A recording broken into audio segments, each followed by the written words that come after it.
2027 se acerca, el año que algunos creen será crucial en los planes de invasión de Taiwán del presidente chino Xi Jinping está a solo unos meses de distancia. Los recursos de China estarán listos y su ejército será lo bastante fuerte para lo que Xi quiere hacer. Pero China tiene un problema. Hay algo en el agua que ha destruido los planes de invasión de Taiwán de China antes de que siquiera despeguen. Taiwán tiene un plan brillante para detener a China, y se trata de algo que nadie vio venir. No hacer nada. ¿Por qué? Porque China no tiene la fuerza militar suficiente para tomar Taiwán. Y todo se reduce al agua que China necesita cruzar. Sabemos que esto suena loco, sobre todo al ver los números. No hay ningún área en la que Taiwán tenga la ventaja si simplemente comparamos su ejército con el de China para ver quién sale ganando.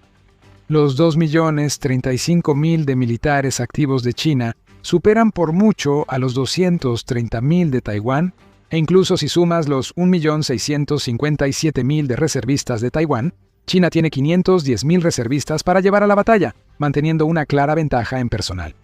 China gasta 10 veces más que Taiwán en su ejército cada año. Tiene más de 3.529 aeronaves contra las 720 de Taiwán, una flota naval que es casi 10 veces más grande que la de Taiwán, y por supuesto, muchísimos misiles. Parece que China tiene todas las cartas, pero no es así. Ahora podrías pensar que vamos a decir que si Estados Unidos se involucra, junto con otras grandes potencias del Indo-Pacífico, eso significaría el fin de los planes de Xi, pero no vamos a decir eso. Todos esos factores pueden influir, sobre todo si China amenaza la principal carta que Taiwán tiene frente al resto del mundo. Aun sin apoyo de otros países, el plan de China para Taiwán no funcionará. Taiwán puede defenderse por sí misma y hay una razón clara para ello. Para conquistar Taiwán, China tendría que llevar a cabo el asalto anfibio más grande de la historia militar moderna, y no tiene la experiencia para hacerlo. Viajemos a la Operación Overlord en la Segunda Guerra Mundial. Lanzada en 1944 y conocida comúnmente como el Día D, la Operación Overlord fue y sigue siendo la invasión anfibia más grande en la historia de la guerra. Las estadísticas cuentan toda la historia. Los aliados utilizaron más de 5.000 barcos para realizar desembarcos en 5 playas de Normandía. Más de 150.000 soldados desembarcaron, y había 1.4 millones de militares estadounidenses estacionados en el Reino Unido, listos para proporcionar logística y un flujo continuo de tropas hacia Francia una vez que se completaran los desembarcos. Incluyendo a todos los aliados, el Reino Unido recibiría 2 millones de soldados de 12 países, listos para combatir en Alemania. Los aliados ya tenían supremacía aérea antes de los desembarcos, lo que permitió unas 14.000 salidas para apoyar la operación anfibia. Y aún así, estos desembarcos fueron increíblemente sangrientos, costándole a los aliados alrededor de 10.500 bajas cuando todo terminó. ¿Por qué te contamos esto? La operación Overlord se realizó desde una posición relativamente fuerte de los aliados. China no tiene esa posición mientras se prepara para invadir Taiwán por mar. Aunque el Ejército Popular de Liberación tiene los números a su favor, la Marina china no cuenta con lo necesario para realizar una operación como la que se requiere para mover tropas a Taiwán. El ejército de 2 millones de hombres no es lo que parece. Podríamos fingir que China enviaría sus 2 millones de soldados a Taiwán, pero en realidad no lo hará. China debe mantener soldados en la frontera con India para sostener su posición. En esa región hay unos 25.000 soldados actualmente. En toda China, los soldados están estacionados para proteger a Xi y sus intereses internos. El punto aquí es que la ventaja en cuanto a personal no es tan grande como parece desde el principio. El mayor problema de China no es cuántos hombres puede enviar, sino cómo llevarlos a Taiwán. Ahí entra en juego el agua. La operación Overlord implicó que cientos de miles de tropas cruzaran el relativamente tranquilo Canal de la Mancha hacia Francia. Ese canal separa a Inglaterra y Francia por unos 35 kilómetros en su punto más estrecho. Y la operación Overlord no tuvo que preocuparse demasiado por condiciones climáticas difíciles. Pero China debe cruzar el estrecho de Taiwán solo para intentar desembarcar tropas en territorio enemigo. Y esa perspectiva es difícil por varias razones. Primero, la distancia. Las tropas chinas tendrían que viajar 5 veces más en barco para llegar a Taiwán que lo que recorrieron los aliados en Normandía. Esa distancia crea tiempo, y ese tiempo puede ser usado por Taiwán para lanzar misiles superficie-aire contra aviones chinos, desplegar submarinos para inutilizar barcos y enviar misiles antibuque y drones en dirección a cualquier cosa que China envíe, sin mencionar el poder aéreo de Taiwán. Recuerda, Los aliados tenían supremacía aérea antes de la operación Overlord. China no tiene eso sobre Taiwán, así que no es como si China pudiera bombardear las playas y las defensas costeras de Taiwán desde el cielo con impunidad. Pero todo esto exige que Taiwán actúe realmente. Te dijimos que Taiwán no tendría que hacer nada. La razón es que el estrecho de Taiwán es un cuerpo de agua muy despiadado. El Canal de la Mancha es tranquilo, pero el estrecho de Taiwán es muy difícil de navegar incluso en buen clima. Entre junio y agosto, y de nuevo entre noviembre y febrero, el estrecho de Taiwán tiene monzones frecuentes e incluso tifones, lo que hace que las operaciones anfibias sean casi imposibles. En el mejor escenario, China tendría que sacrificar decenas de barcos y miles de soldados si atacara en estos meses. China tiene un periodo limitado para atacar, lo que permite a Taiwán prepararse cuando el estrecho de Taiwán está tranquilo. Si China ataca en verano, las lluvias causarían retrasos que darían más oportunidades a Taiwán de atacar barcos chinos antes de que lleguen a la costa. Y supongamos que China logra soportar estas tormentas, literalmente hablando. Entonces, ¿qué? En la operación Overlord, los aliados eligieron las playas en Normandía. Sí, esas playas estaban fortificadas, pero la combinación de factores, sobre todo la supremacía aérea, ponía a los aliados en excelente posición para asaltarlas. Taiwán es una historia completamente diferente. La geografía montañosa de Taiwán complica enormemente un desembarco anfibio chino. Alrededor del 60% de Taiwán está cubierto de montañas. Aunque Taiwán cuenta con varias docenas de playas, Newsweek indica que China solo podría intentar desembarcar tropas en menos de 20 de las llamadas playas rojas. Todas esas playas y sus costas están siendo fortificadas, y China aún enfrenta la perspectiva de tener que atravesar un terreno casi imposible para llegar a Taipei, donde se desencadenará el combate urbano y las pocas tropas chinas que logren pasar estará en una grave desventaja. Esto nos regresa al tema del personal. Ya mencionamos que el ejército de Taiwán tiene menos personal que China, incluso considerando a los reservistas. Pero esos son solo los números en bruto. En realidad, China necesita retener a cientos de miles de tropas para la defensa interna y Taiwán tiene más de 1.6 millones de reservistas además de su ejército activo, quienes tendrían el único propósito de proteger su país. China debe intentar igualar esos números, pero las condiciones en el estrecho de Taiwán lo hacen casi imposible. No solo es difícil desembarcar tropas, también mantenerlas abastecidas. Establecer rutas de suministro estables hacia Taiwán, incluso si China controla algunas playas rojas, representa una pesadilla logística. Taiwán tiene misiles antibuque y misiles superficie-aire, misiles muy avanzados gracias a su relación con Estados Unidos.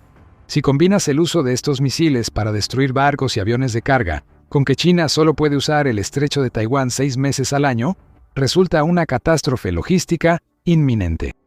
China podría desembarcar 100.000 soldados en Taiwán, pero probablemente quedarían aislados de suministros, enfrentarían una geografía difícil y a un ejército taiwanés totalmente movilizado. Eso es mucho más de lo que China realmente puede desplegar, a pesar de su ventaja numérica sobre el papel. El almirante Li Shimin, quien fue jefe del Estado Mayor de las Fuerzas Armadas de Taiwán hasta 2019, lo resume perfectamente cuando habló con The Economist en 2023. Este es su punto débil, le dice Li al medio. Si Taiwán no se rinde, una vez que hayas desembarcado, todavía tienes que luchar por un periodo de tiempo, tal vez una semana o 2 semanas o lo que sea. ¿Dónde está tu logística? Tu apoyo debe cruzar el estrecho, el nuestro no. Peleamos en nuestro terreno. Nada ha cambiado desde 2023.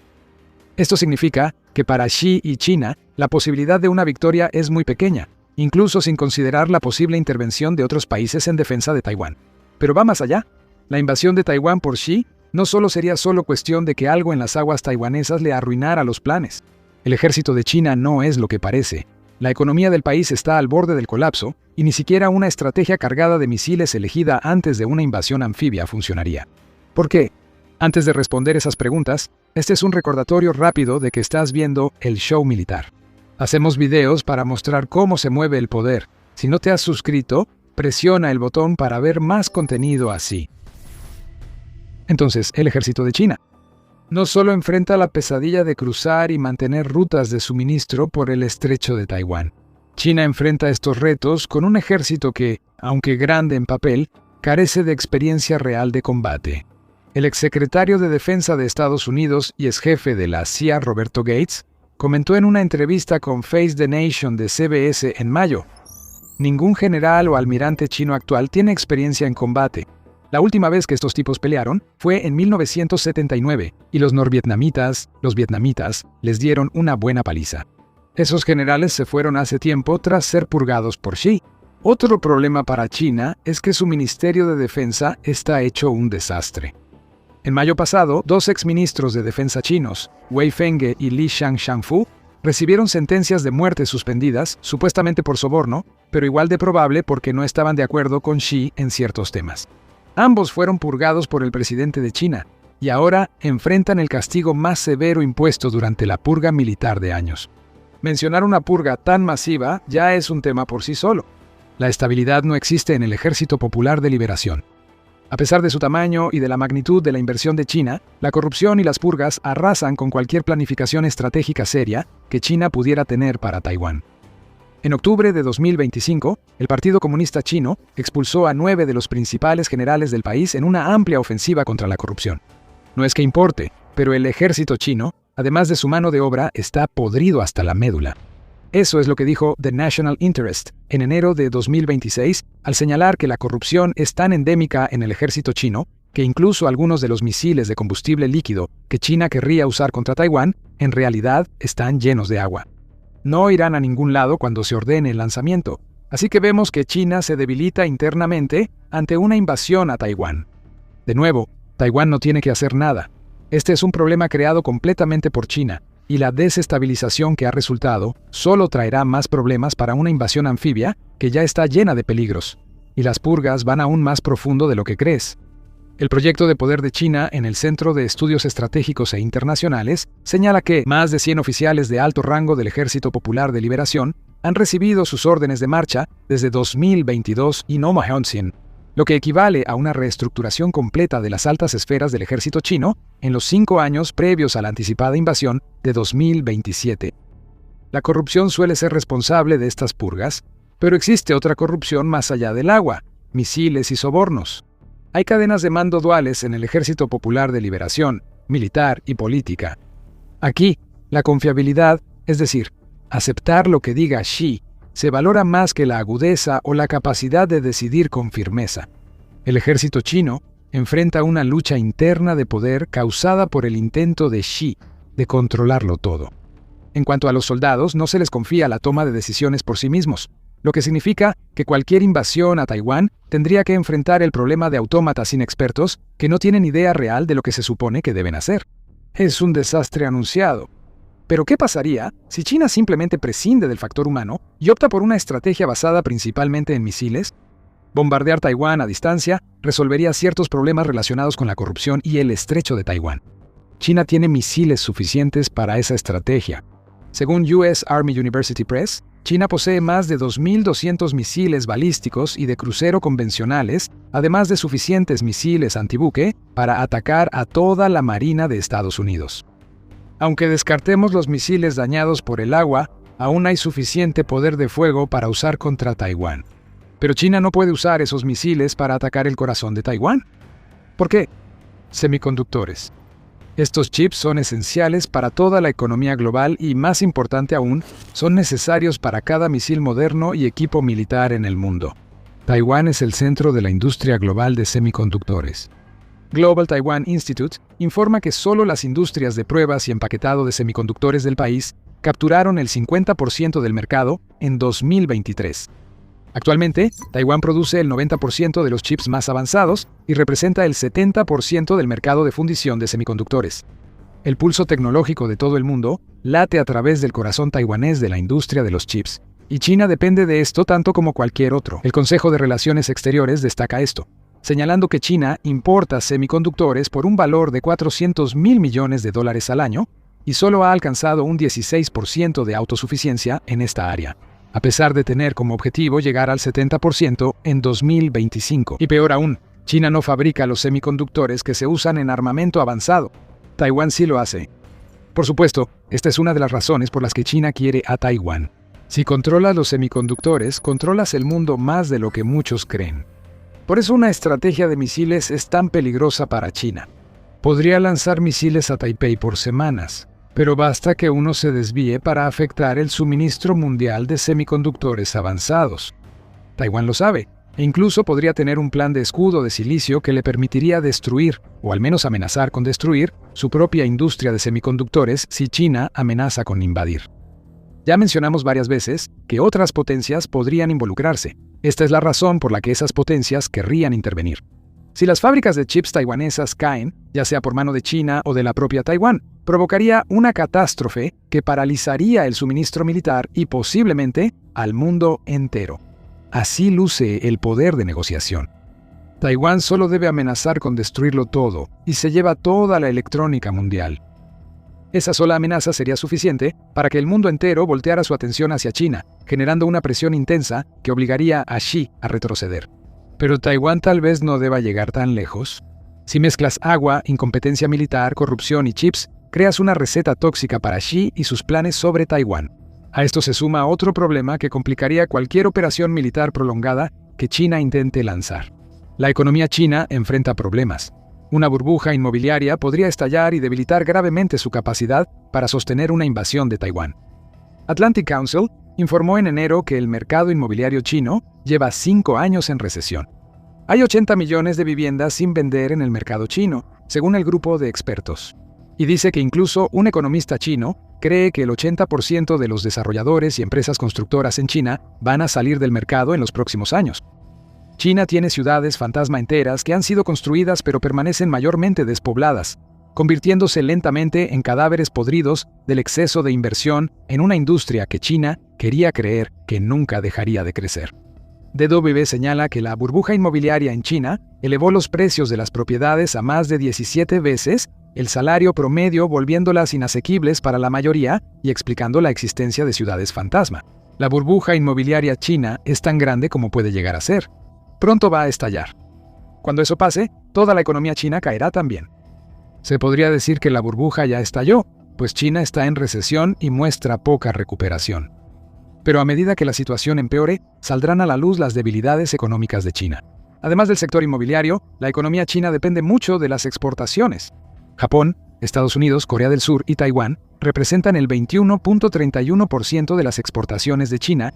Si China invade Taiwán, los 4 podrían dejar de comprar y China tendría serios problemas.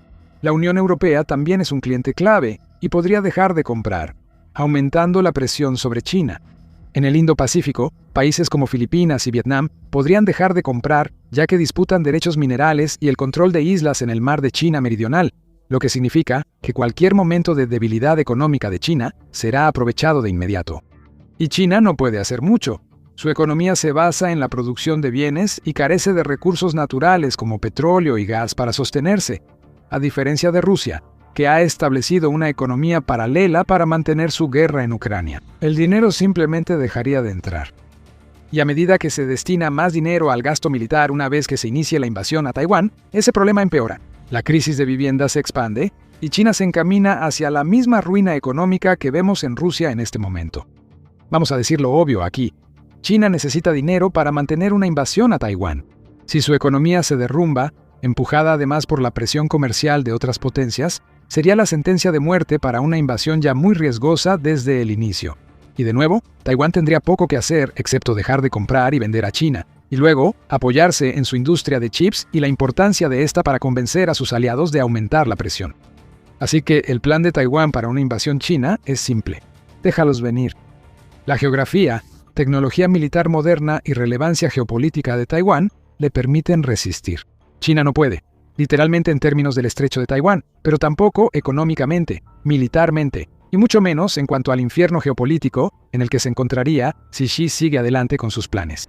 La invasión termina antes de que siquiera comience. Taiwán tiene todas las cartas. Imagina esto, ¿y si Ucrania se involucra? Al consolidarse como expertos mundiales en drones, es fácil imaginar que Ucrania ofrecería a Taiwán drones marítimos que harían el estrecho de Taiwán aún más peligroso. Euromaidan Press informa que Ucrania ya ha hecho acercamientos a Taiwán sobre drones, los cuales, sean marítimos o aéreos, pueden causar mayores problemas a China en el estrecho de Taiwán. ¿Quieres saber por qué? Mira nuestro video sobre el primer ataque de este tipo en el mundo, lanzado por Ucrania contra la Marina rusa. Si te gustó este video, suscríbete para ver más de The Military Show. Gracias por vernos.